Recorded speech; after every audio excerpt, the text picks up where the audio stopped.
Hello step fit, angular fit, angle, surfaces ను తయారు చేయడం మరియు ఫైల్ చేయడం పై సెషన్ కు స్వాగతం. ఇది పార్ట్ 2. ఈ సెషన్ యొక్క ఆబ్జెక్టివ్లను చూద్దాం.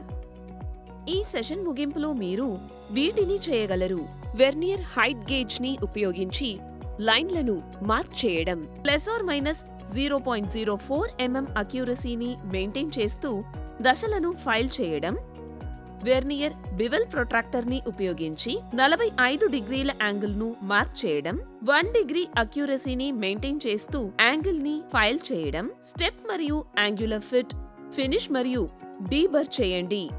ఫైలింగ్ మరియు వివిధ ఫిట్టింగ్స్ ను తయారు చేయడానికి అవసరమైన మెటీరియల్స్ మరియు టూల్స్ ను ఇప్పుడు చూద్దాం.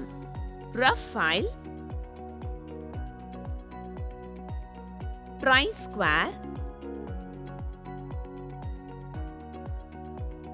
Mild steel plate, steel rule,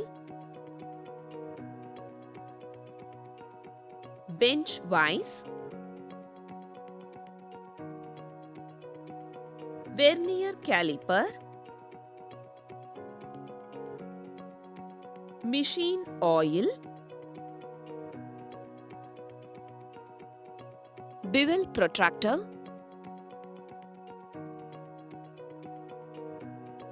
height gauge,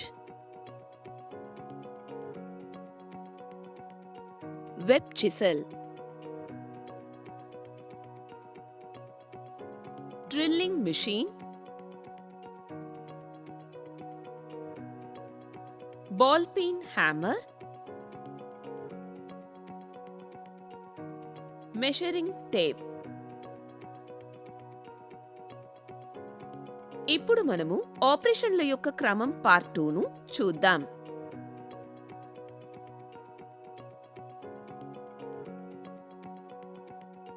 మెటీరియల్ను 70, 50, 9 మిల్లీమీటర్లోకి అవసరమైన డైమెన్షన్లకు తీసుకురావడానికి, అలాగే ప్యారలలిజం మరియు పెర్పెండిక్యులారిటీగా ఉండేలా చూసుకోవడానికి హ్యాక్సా బ్లేడ్ మరియు రఫ్ గ్రేడ్ ఫైల్ను ఉపయోగించండి.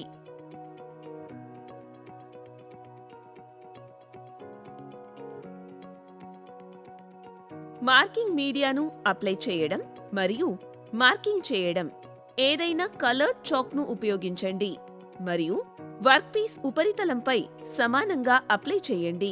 అవసరానికి అనుగుణంగా గేజ్ హైట్ను సెట్ చేయండి మరియు మార్కింగ్స్ చేయండి. Witness marking. ఐడెంటిఫికేషన్ కోసం పార్ట్ని నంబర్ 2తో మార్క్ చేయండి మరియు విట్నెస్ మార్క్లను పంచ్ చేయండి.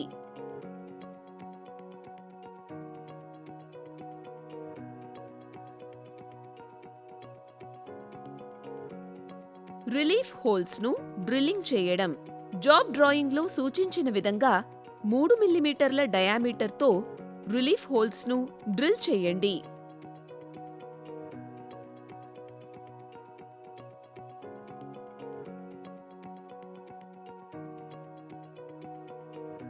డ్రిల్లింగ్ హోల్స్ను చైన్ చేయడం. లేఅవుట్ను అనుసరించి అదనపు మెటీరియల్ని తొలగించడాన్ని సులభతరం చేయడానికి పార్ట్ 2 చుట్టూ డ్రిల్ హోల్స్ను చైన్ చేయండి.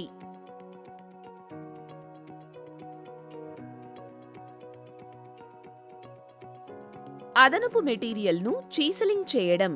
వెబ్ చీసల్ మరియు బాల్ పీన్ హ్యామర్ని ఉపయోగించి అదనపు మెటీరియల్ను కత్తిరించండి మరియు తీసివేయండి.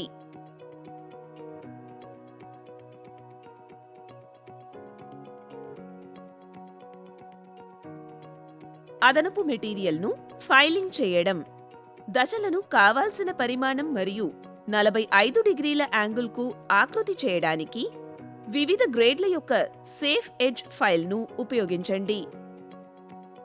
సైజును చెక్ చేయడం. ఫైలింగ్ చేసిన తర్వాత వెర్నియర్ క్యాలిపర్ని ఉపయోగించి పార్ట్ యొక్క పరిమాణాన్ని చెక్ చేయండి మరియు బివెల్ గేజ్ని ఉపయోగించి యాంగిల్ను ధృవీకరించండి. డీబర్రింగ్. ఏవైనా మైనర్ బర్స్ను తొలగించడం కోసం ఫినిష్డ్ పార్ట్స్ 1 మరియు 2 యొక్క అంచులను సున్నితంగా ఫైల్ చేయండి పార్ట్స్ యొక్క అలైన్మెంట్ సరిగ్గా ఫిట్ అవుతుందని నిర్ధారించుకోవడానికి డ్రాయింగ్ ప్రకారం మునుపటి మాడ్యూల్లో ఫైల్ చేసిన పార్ట్ 1తో పార్ట్ 2ని అలైన్ చేయండి. పార్ట్స్ యొక్క ఫినిషింగ్. పార్ట్ 1 మరియు పార్ట్ 2 రెండింటిలోనూ ఏదైనా రఫ్ అంచులు లేదా ఉపరితలాల స్మూత్ మరియు ఫినిష్కి సేఫ్ ఎడ్జ్ ఫైల్ను ఉపయోగించండి. బర్స్ కోసం చెక్ చేయండి మరియు ఫైల్ లేదా డీబర్రింగ్ టూల్ను ఉపయోగించి వాటిని తీసివేయండి.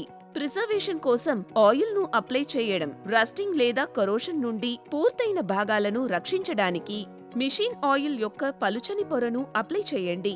మూల్యాంకనం కోసం భాగాలను శుభ్రమైన మరియు పొడి వాతావరణంలో స్టోర్ చేయండి. చర్చించిన ముఖ్య అంశాలను రీక్యాప్ చేసుకుందాం. అవసరమైన డైమెన్షన్లు సాధించడానికి ఫైలింగ్ జాగ్రత్తగా మరియు అక్యురేట్గా జరగడాన్ని నిర్ధారించుకోవడం. డ్రాయింగ్ ప్రకారం పార్ట్ 1తో పార్ట్ 2ని అలైన్ చేయడం.